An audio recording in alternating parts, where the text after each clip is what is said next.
So I'm having a bit of an internal struggle, you might say. Like, there's one thing that I know I agreed with Charlie Kirk about, and that's that speaking to each other civilly and having conversations and coming to an agreement between two people is better than any sort of use of violence in order to get your point across.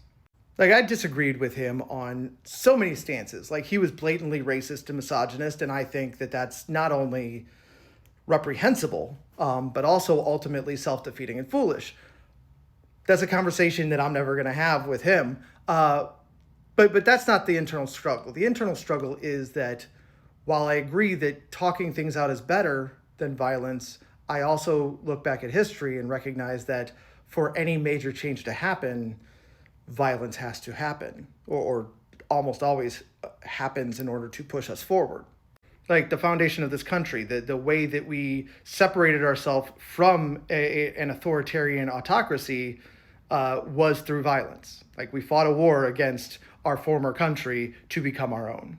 And then 80 years later, we had another fight, this time with ourselves, where we had to be violent with one side of ourselves in order to ensure that people could not own other people, that human beings were no longer seen as property. And then, another 100 years after that, we had some violent actions occur to individuals where they were, taken away from, their family members early by individuals making choices. JFK, MLK, RFK. And that's the only reason, really, that the Civil Rights Act got passed.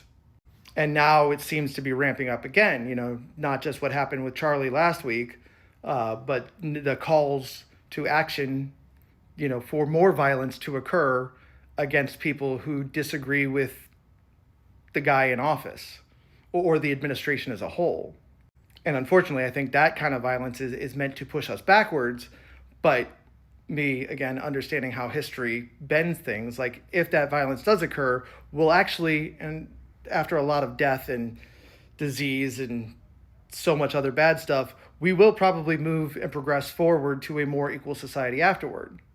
And I'll admit, maybe I'm wrong. Maybe there are other solutions that I'm not recognizing. Maybe there's a historical example out there that I am not remembering right now that would, negate my opinion on what's going on today or how progress happens.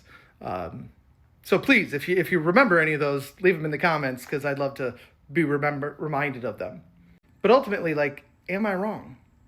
Are we going to have to see some violence kicked off by somebody else? I'm not a violent man.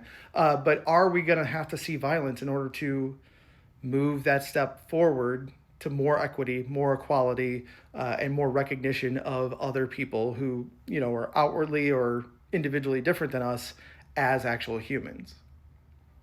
Let me know.